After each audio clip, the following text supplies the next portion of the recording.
This episode is brought to you by Progressive Insurance. Do you ever find yourself playing the budgeting game?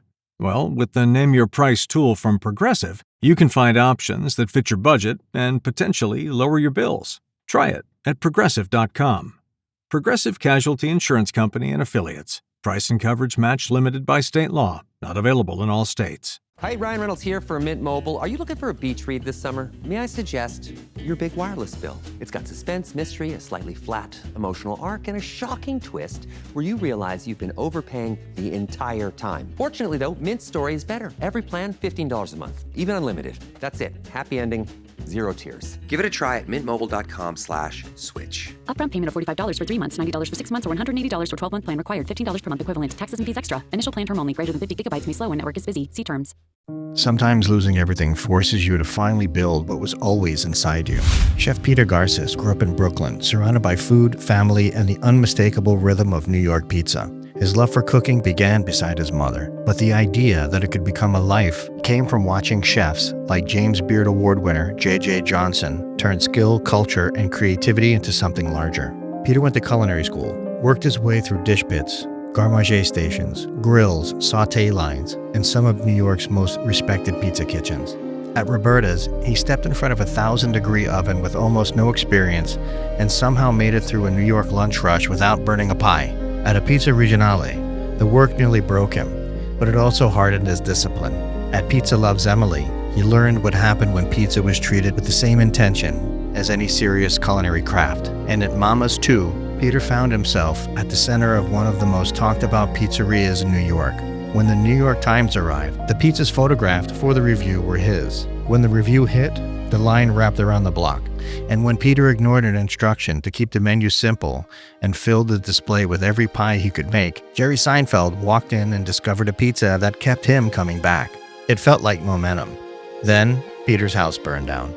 He lost nearly everything and left a city that shaped him.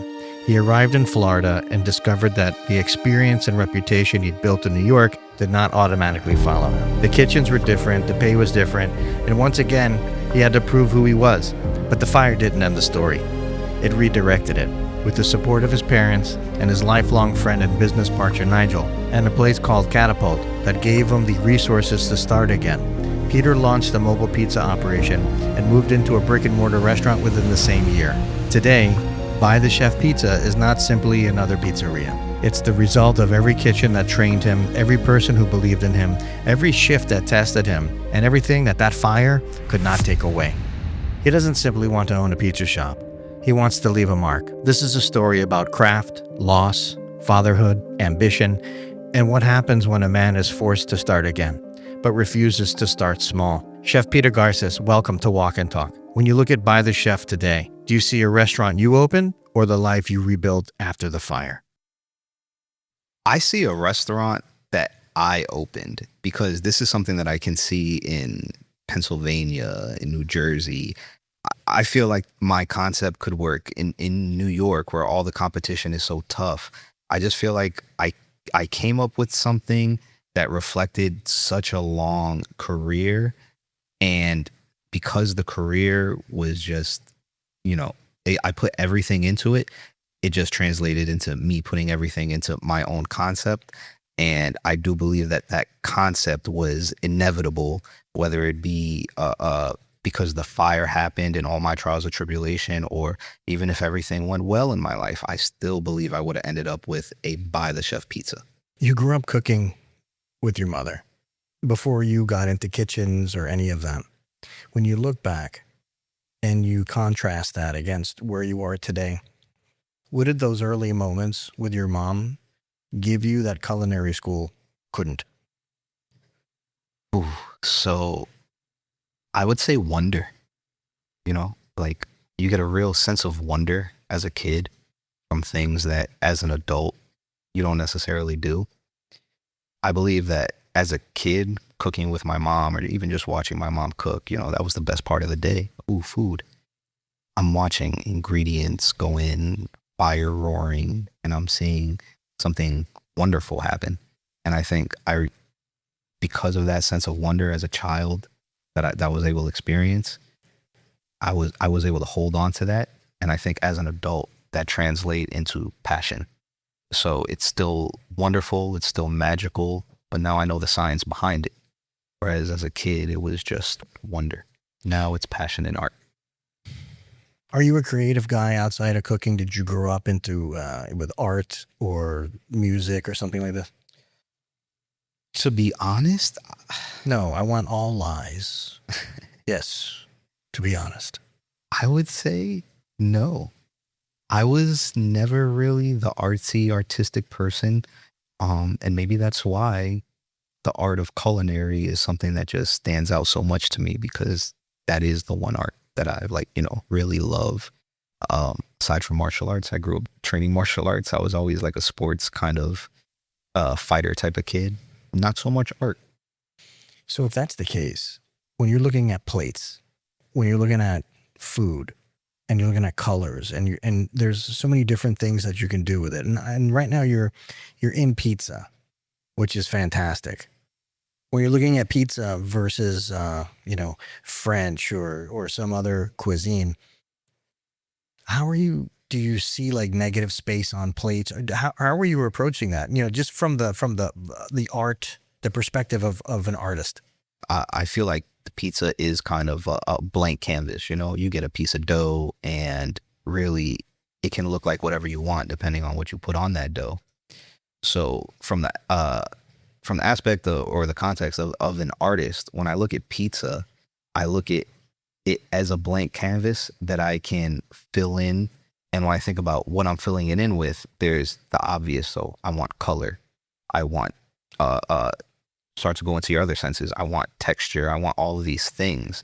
And I just really want it to come together as a complete dish. And if it's going to come together as a complete dish, then it has to hit a lot of different sensory marks, You cooked up a handful of different pies.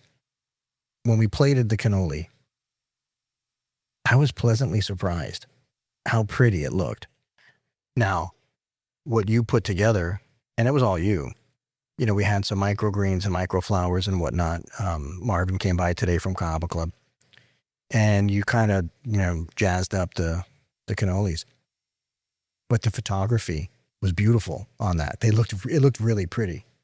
So when I was putting that together, I try to stick with, I guess, simple logical things throughout life. So symmetry, color theory.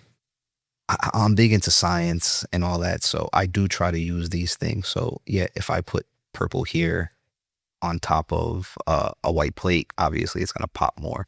If I put red on a plate, it's going to pop even more than that. So I try to keep all these things in my mind when I'm trying to, put together a dish.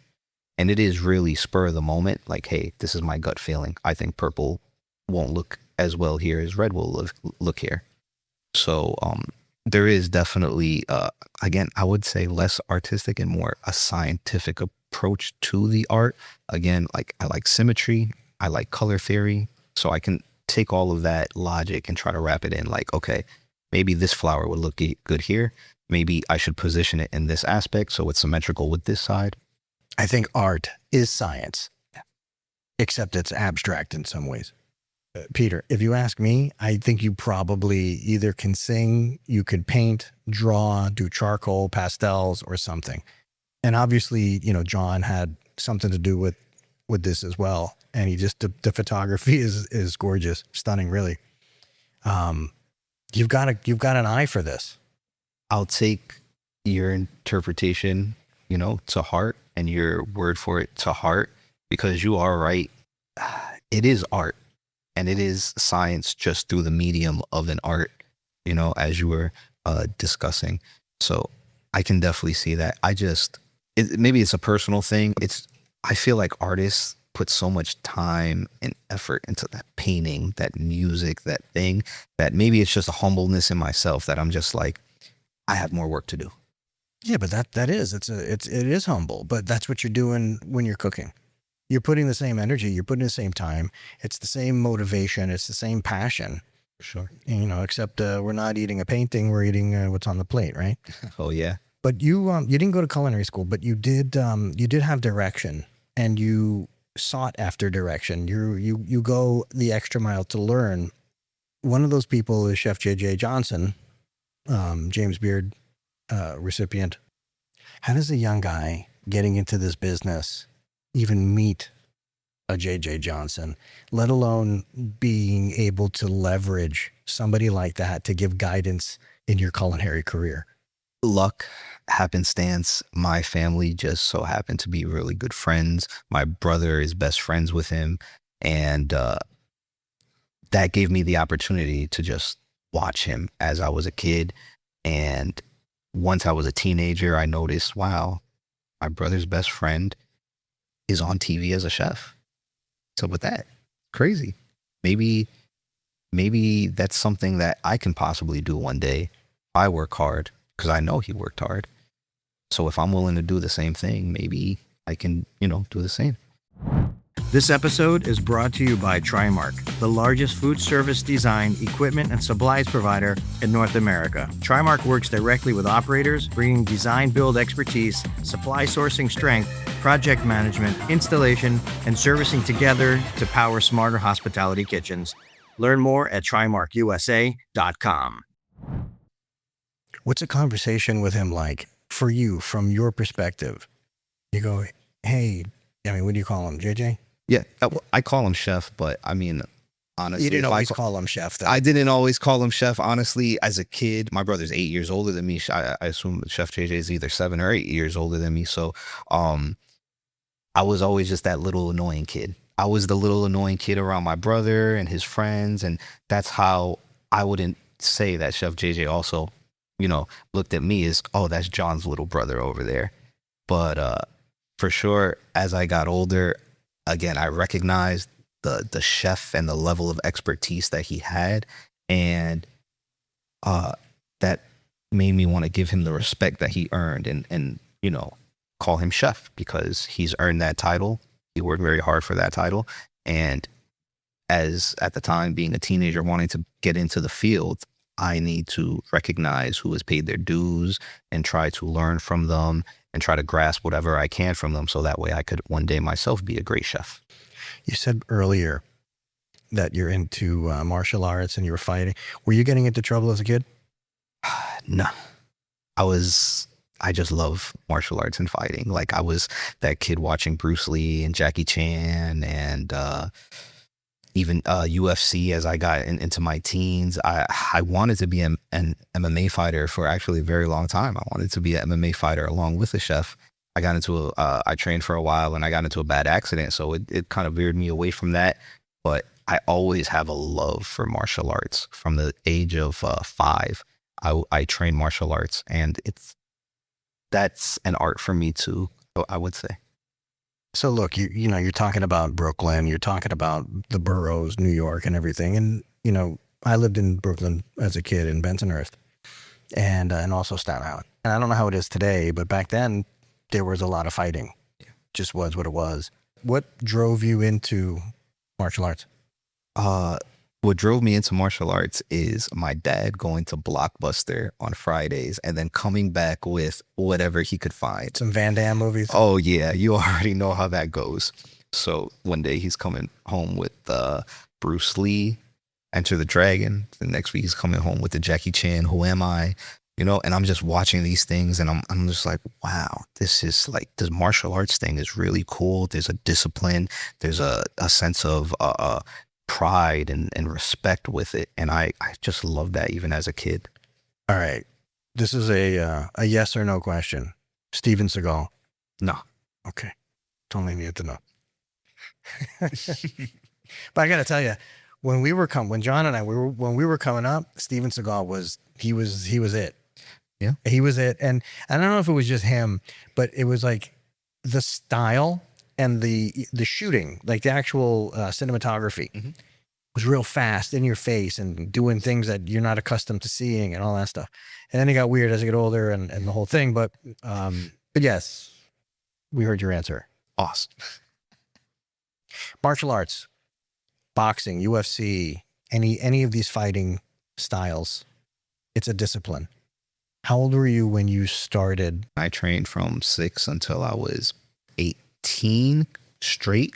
Stopped as soon as I got out of high school, And then I went back to training, but this time specifically for MMA, because again, I do something, I'm going to try to do it. So I made it a point to try to be an MMA fighter, and I trained for a good year and a half, and I was committed to try to make it in the cage. And that's when I, just unfortunately got into a car accident and I messed up my leg a little bit. Nothing too crazy, but it did definitely postpone all the, growth. I could have continued, but the chef thing while I was healing was just glowing and getting bigger and bigger. Discipline comes from somewhere. And if you want to make it in the food industry, you have to have it.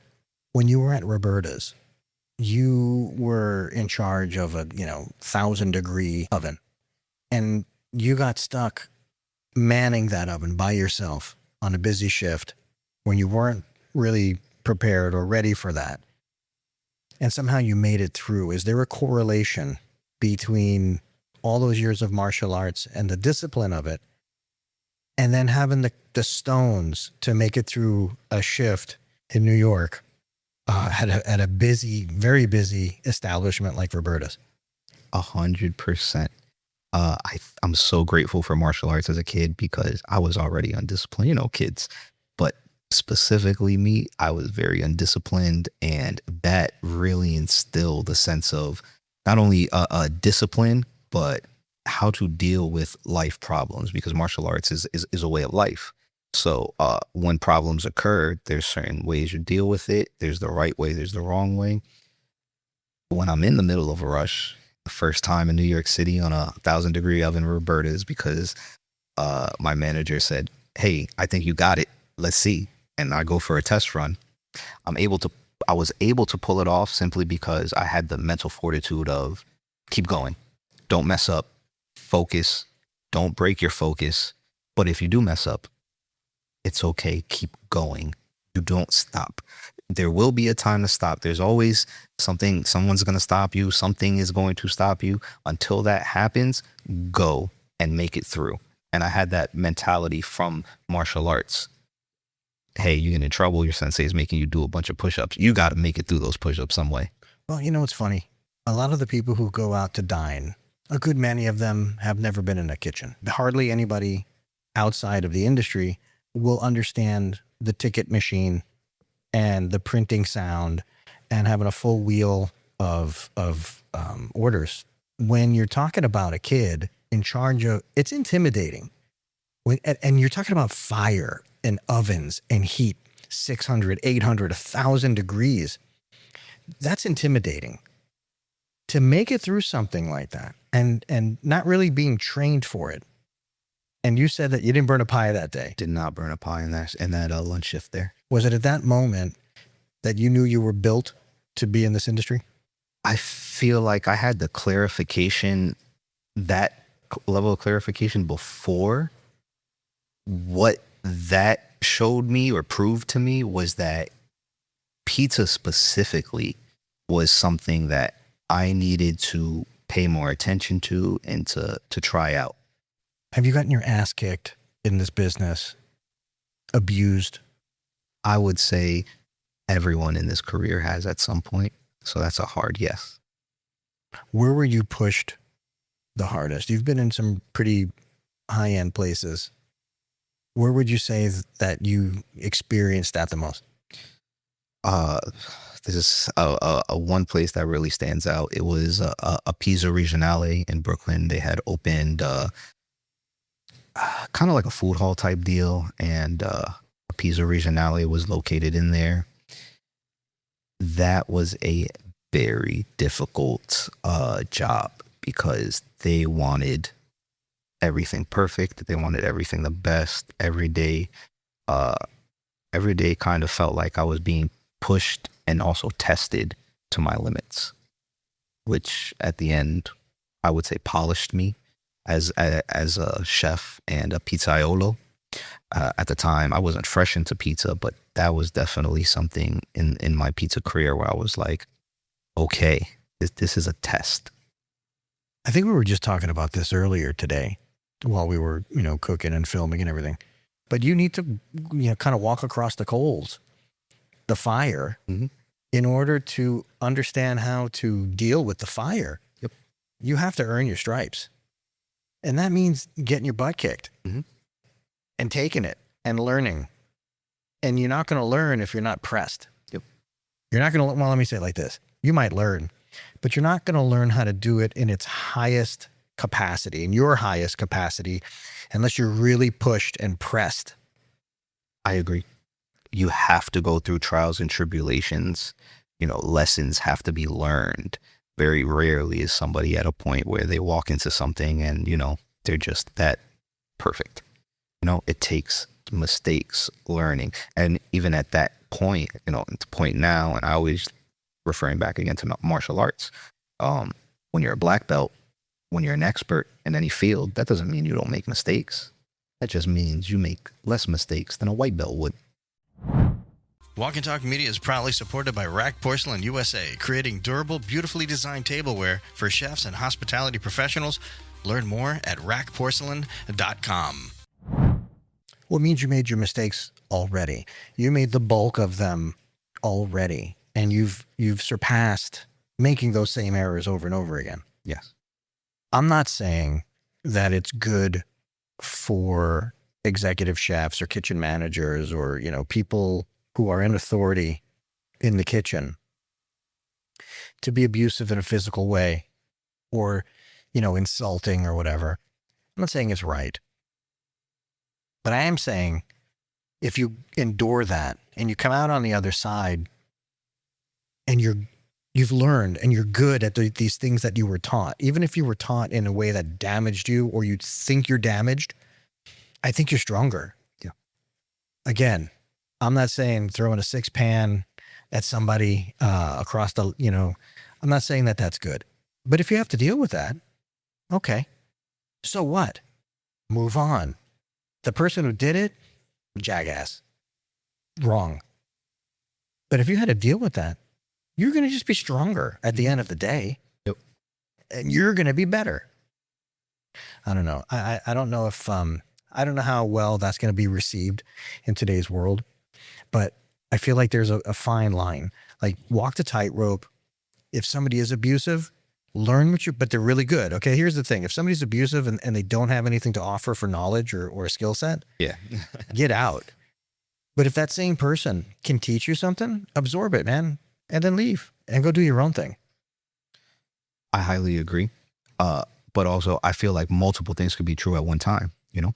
So like you said, that person right for making you go through for throwing spatulas or whatever at me in the kitchen? No, they're not right for that. But also I'm still stronger for that. Like, no matter what, the reality is that happened and I can't change that. I can only learn from it, run from it, or accept it and keep going and not learn, you know, just keep taking the abuse. What's the deal with vodka pizza?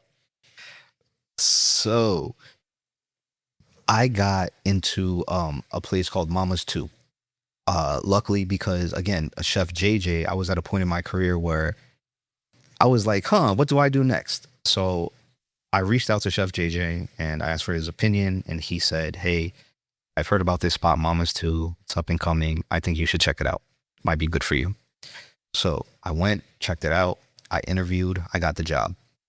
6 months later, I just happened to be the only pizza man, and it's me and the owner.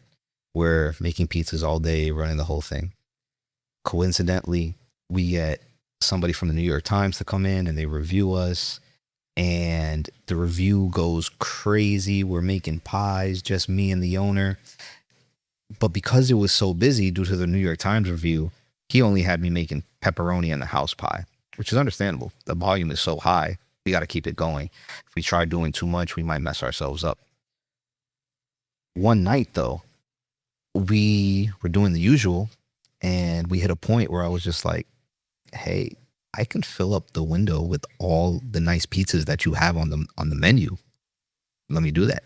And he was like, I don't think it's a good idea. Probably just stick with the pepperoni and the house pie. I felt like my intuition was telling me otherwise. So I was like, you know what? I'm going to do it. I'm confident. I'm going to do it. So I showed him that I could do it.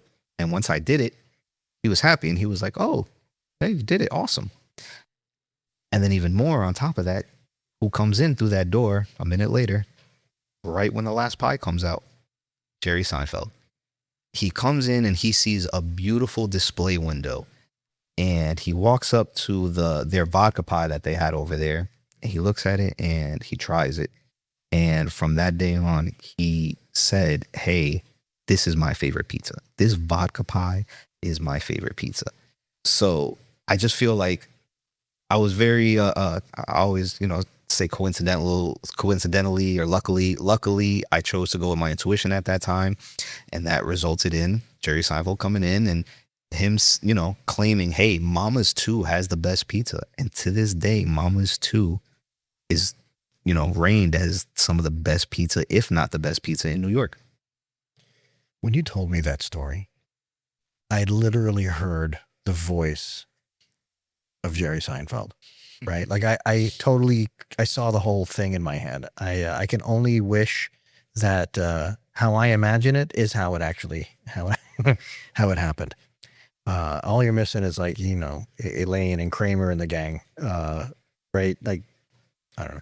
There's probably an episode somewhere that has to do with that. Possibly. But let's just hope that Larry David stops by the Chef Pizza.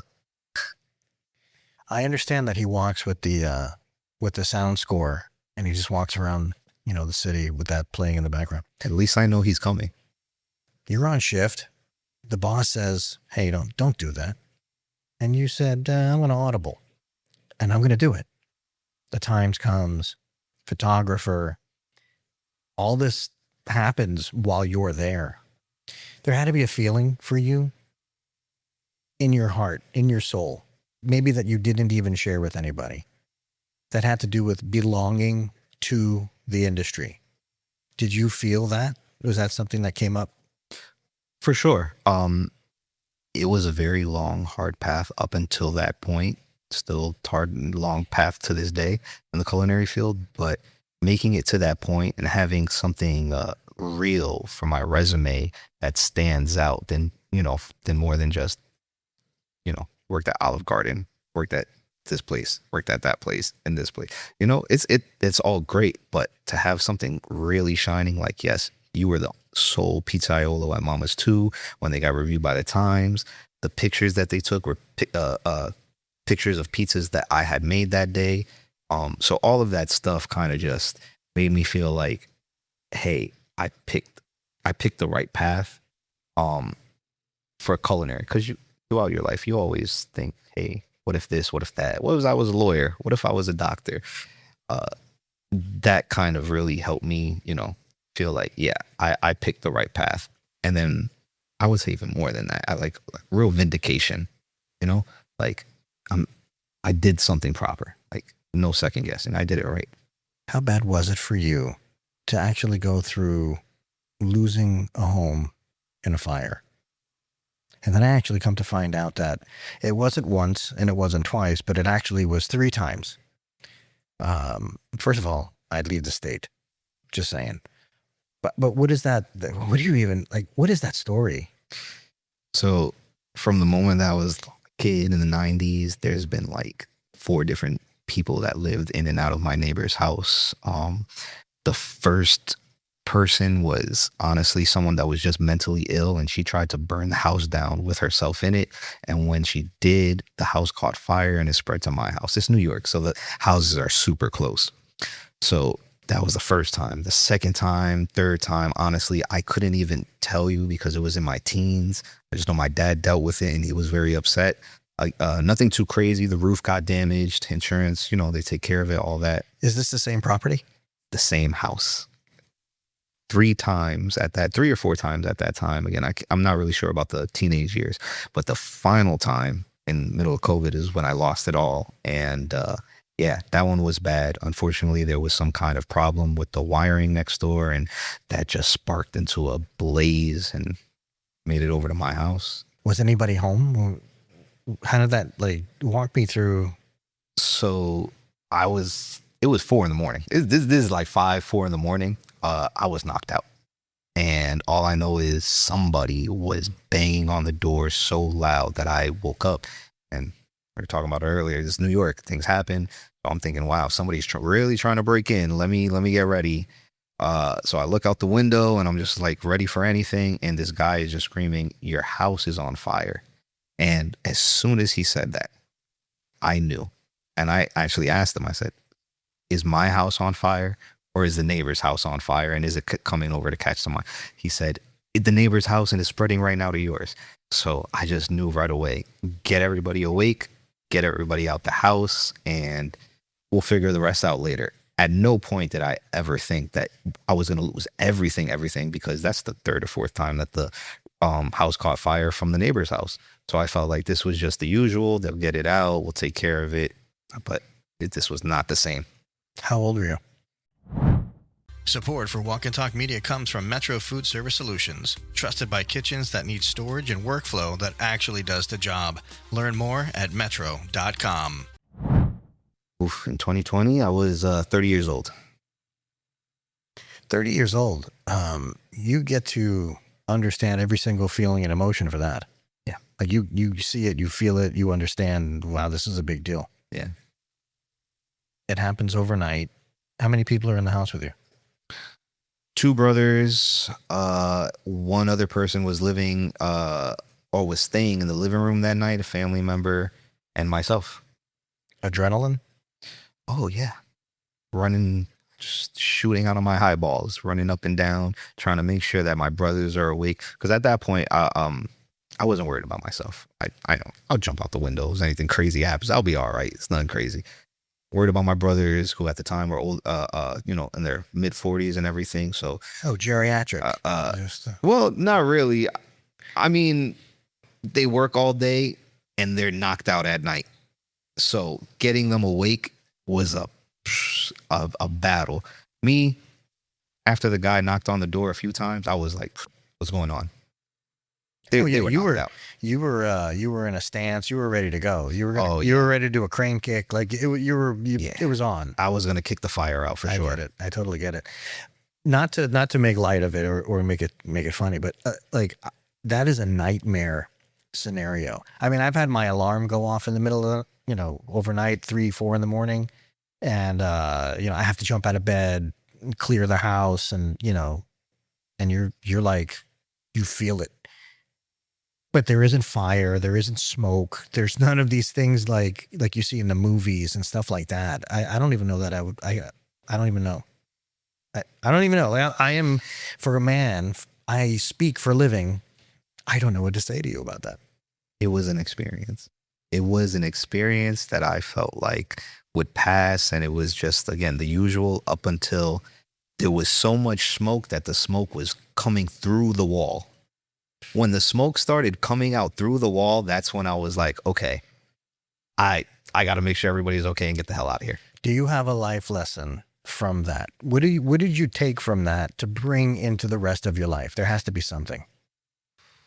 That is a great question. I would say the big takeaway is there are amazing people out there, because that stranger that knocked on the door and woke us up could have, most likely did, save a lot of lives, all our lives inside that house that day. And he didn't have to do that. He knocked on that door for maybe about like 3 minutes before I finally made it to the front, 3-5 minutes before I finally made it to the front, and was like, "Hey, what's going on?"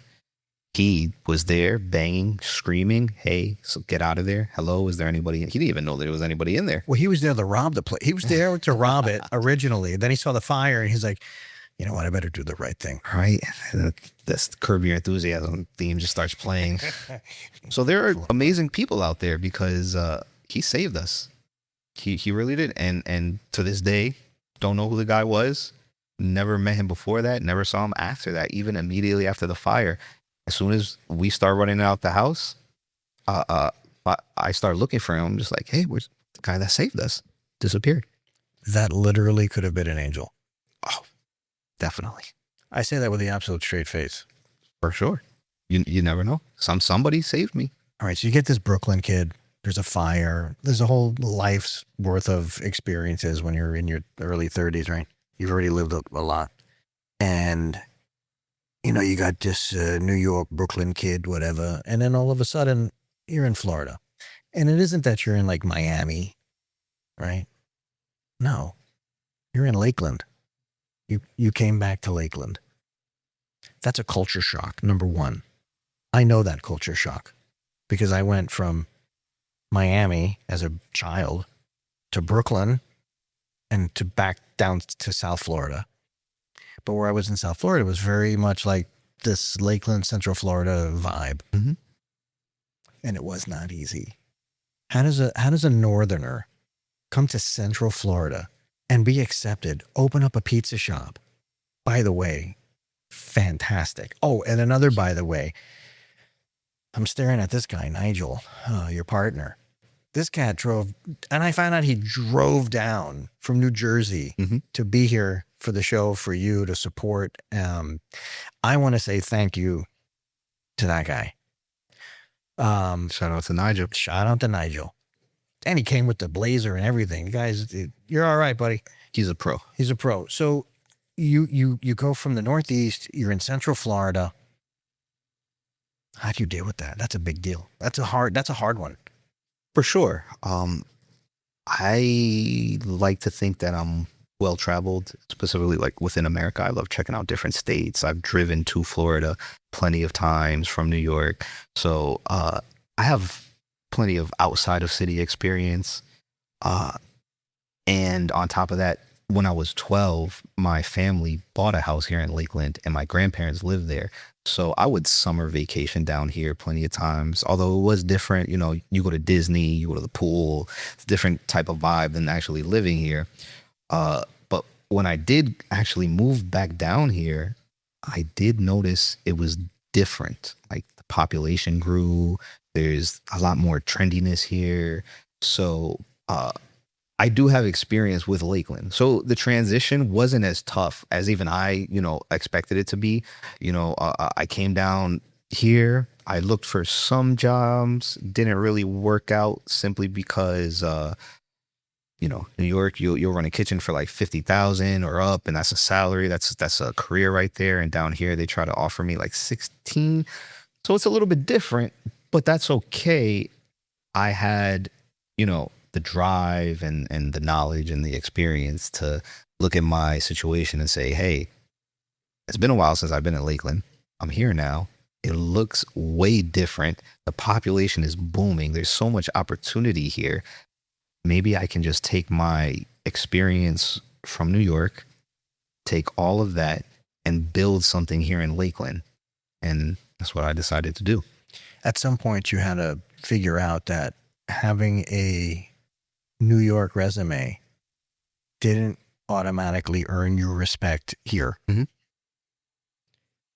Time gets you respect here. Yeah. Time, consistency in what you do. Mm-hmm. All right. So you're a year and a half in, you're in Lakeland. All these things happen to you and you're starting to make it. I feel it because when I do go to the shop, I see people leaving happy. I see what you're creating and I see how you do it. When we met, John and I showed up at your shop. We said, hey, I have a camera in hand. You mind if we, shoot you doing some pizzas in the back? And you were like, I literally, can I say this about the baby? Oh, yeah, for Okay. sure. You literally said, I'm coming back from the hospital. I'm just checking up on the guys and then I got to go back. How long is this going to take? You checked our credentials. We told you, 30 minutes. And you were like, game on, let's go. I already knew what kind of person you were. Like you're going to go get it. You're going to make it happen. You're going to see opportunity and you're going to just go. So you being a year and a half in, it's starting to gel.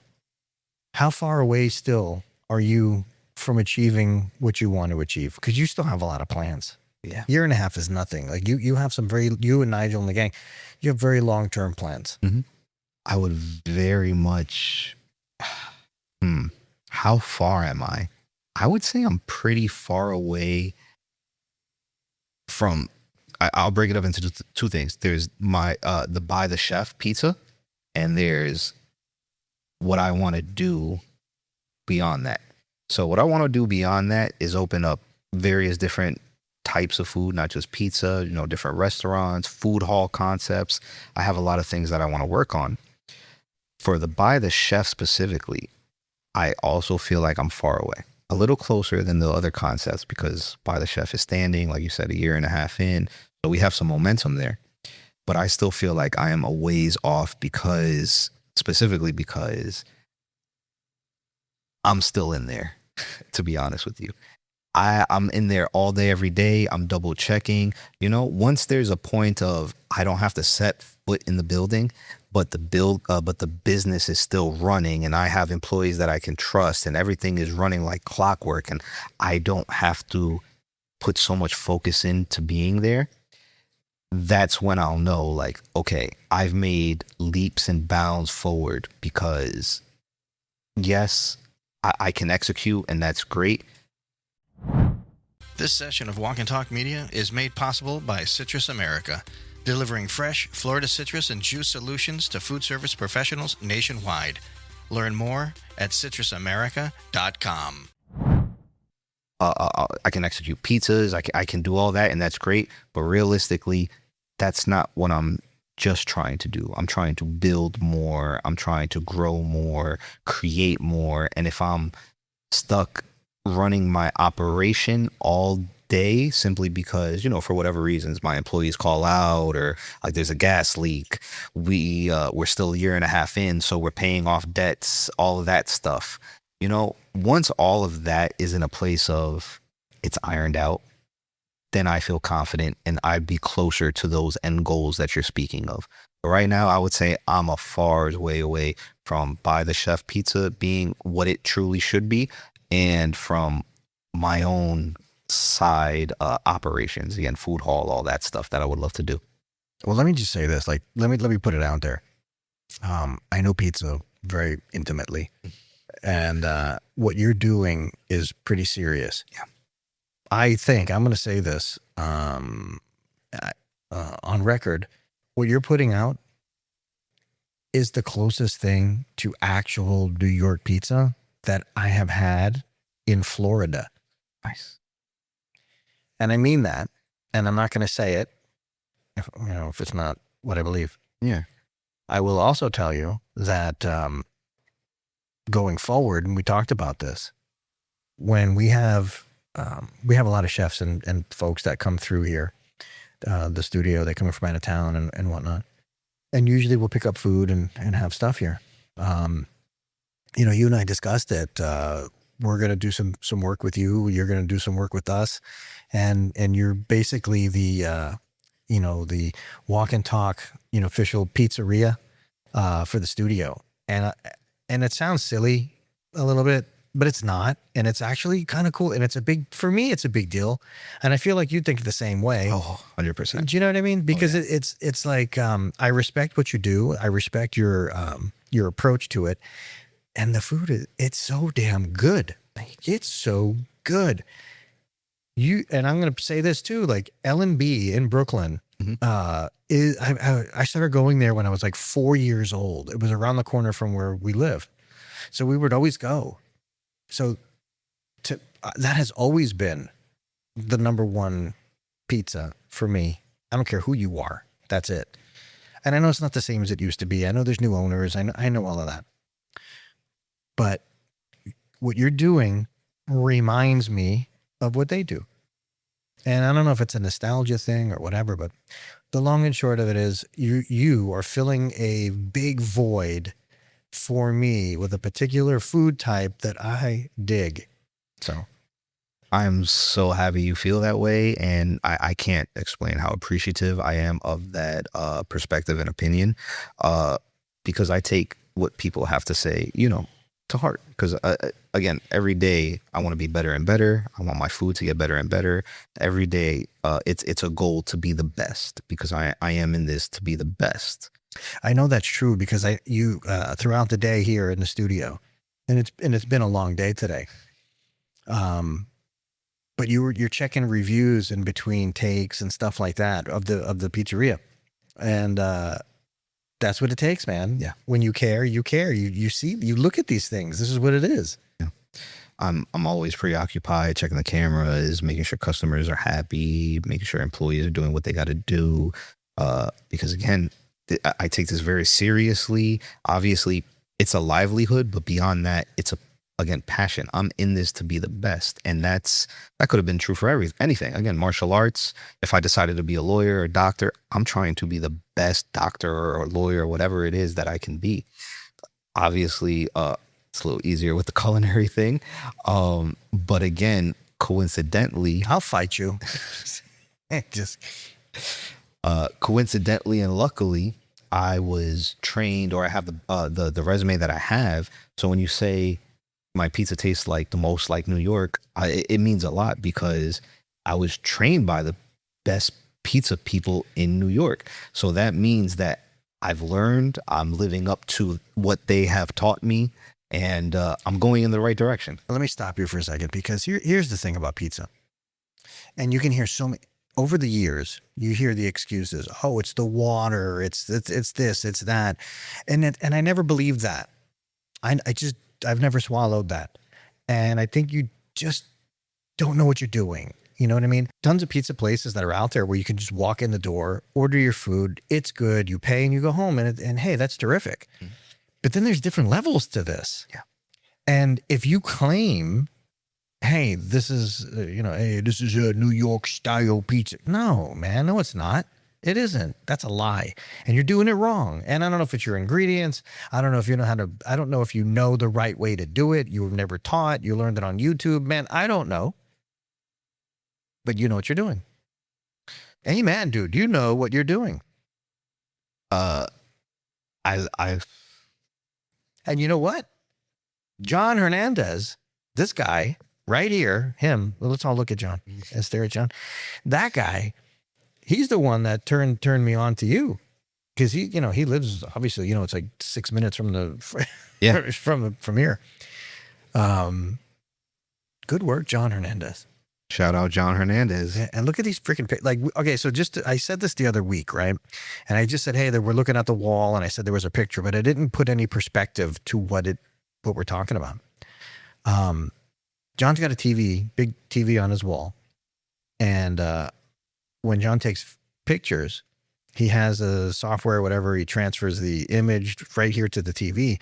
And we're looking at stuff that he just shot at a camera without even editing. And damn, it's really beautiful. Look at that, dude. Beautiful. Right? I don't have to take a talent right there.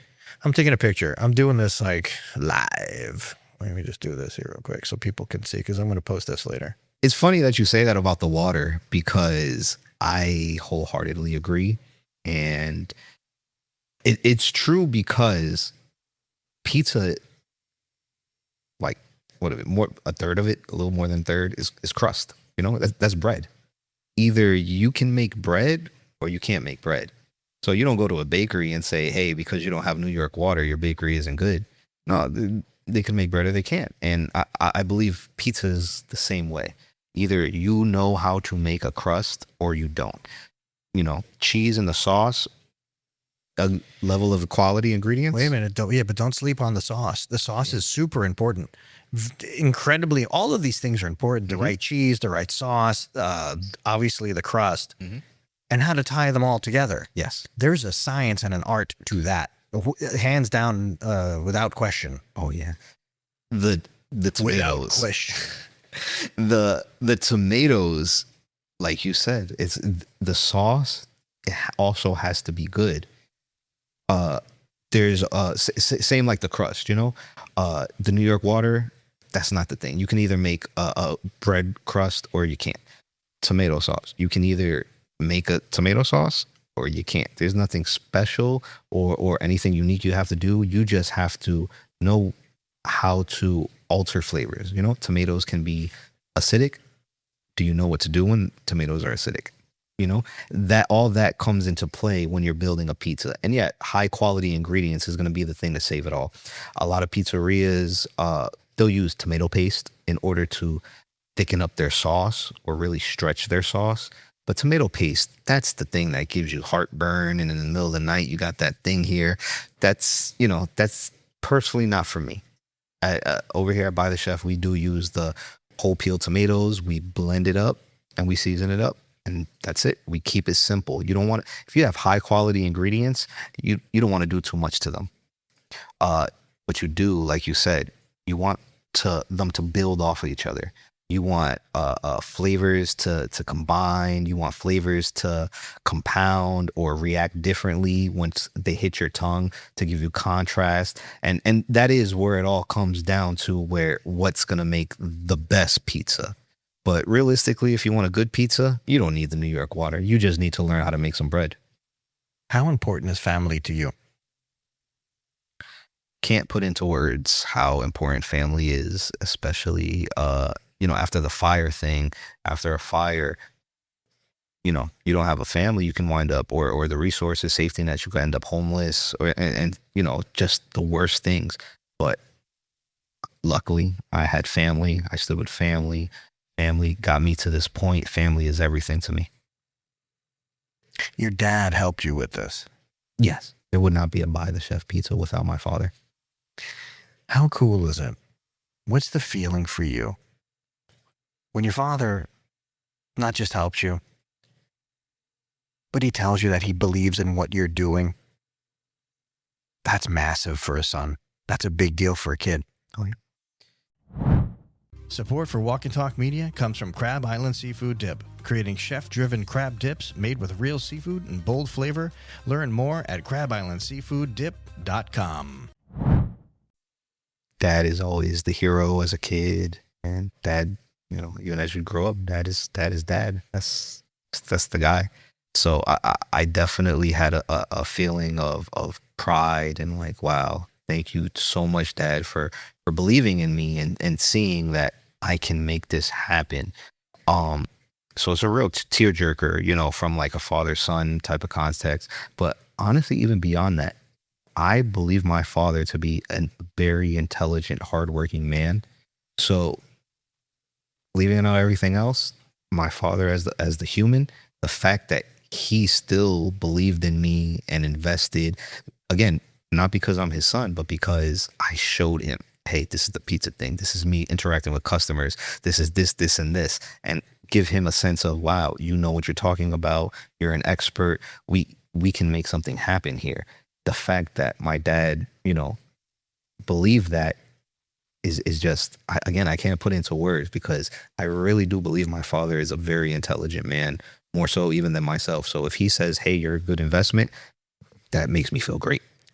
He could have been like every other father and said, no, go back to school, be an engineer, be an attorney, do something. Mm-hmm.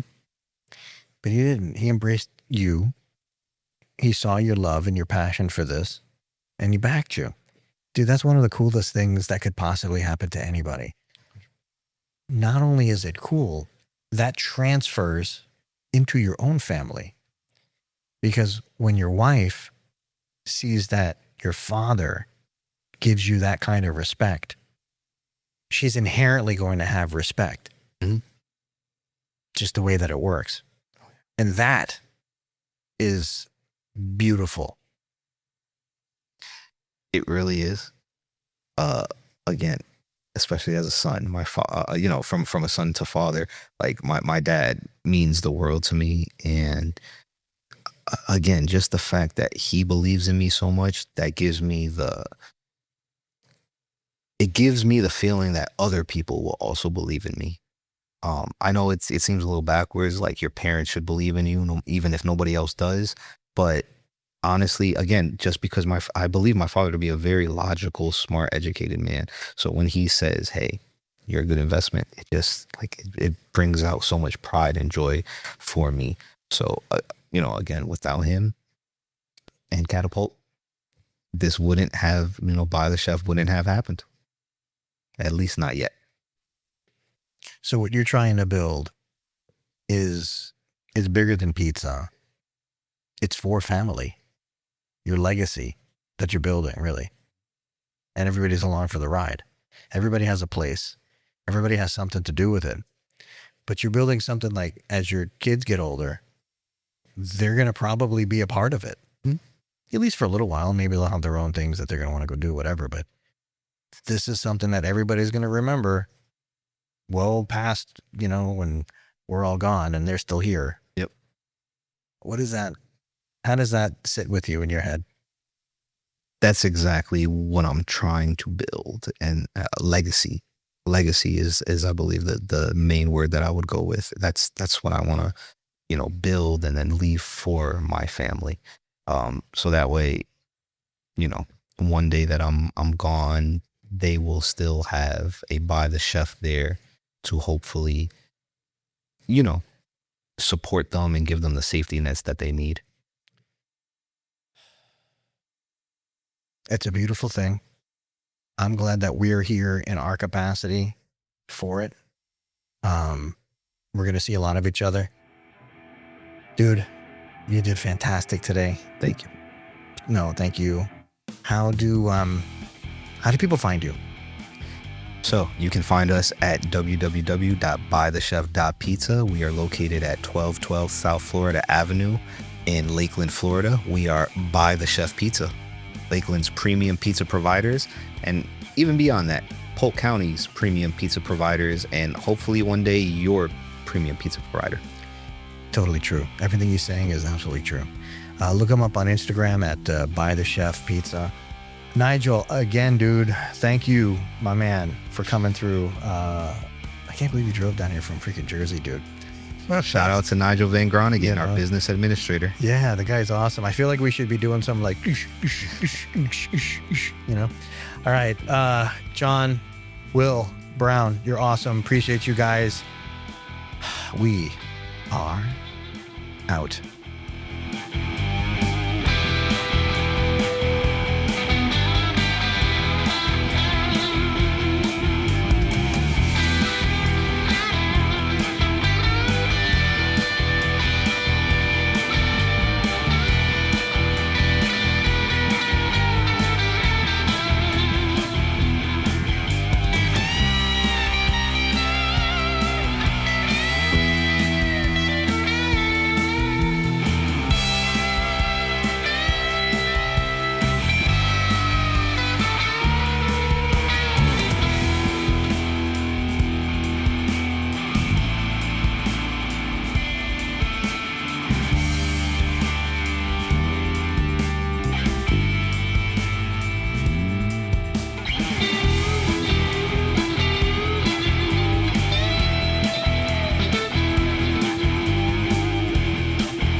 Marketing is hard. But I'll tell you a little secret. It doesn't have to be. Let me point something out. You're listening to a podcast right now, and it's great. You love the host. You seek it out and download it. You listen to it while driving, working out, cooking, even going to the bathroom. Podcasts are a pretty close companion. And this is a podcast ad. Did I get your attention? You can reach great listeners like yourself with podcast advertising from Libsyn Ads. Choose from hundreds of top podcasts offering host endorsements, or run a pre-produced ad like this one across thousands of shows to reach your target audience in their favorite podcasts with Libsyn Ads. Go to libsynads.com, that's LIBSYN, ads.com today. He's dribbling the ball with everything on the line. He's driving down the pitch. He's facing price hikes and cuts past him. Carrier Contracts tries to block him. Oh, he leaves him in the dust. He's at the edge of the box. He cuts past the nonstop group chat trash talk. He clears on goal. He shoots. Goal! Unlimited data for $25 a month forever! Visit your local Boost Mobile store today to get unlimited data with a price that never changes. Boost Mobile. After 30 GB, customers may experience lower speeds. Customers will pay $25 a month as long as they remain active on the Boost $25 unlimited plan. Summer is here, which means we all want to look and feel our best. A GLP-1 may be right for you. Visit orderlymeds.com to learn more about which GLP-1 you could be eligible for. Getting started is fast, easy, and happens virtually through telemedicine from licensed professionals. Check it out for yourself. Go to orderlymeds.com/podcast. That's orderlymeds.com/podcast. Taking care of yourself feels great. Compounded medications are not FDA approved. Eligibility required and determined by a licensed provider. Individual results may vary. See website for details. Across America, money is being abandoned. By taking a few seconds to check Lyft before your next ride, you can give money a better home inside your wallet. Save the money. Check Lyft.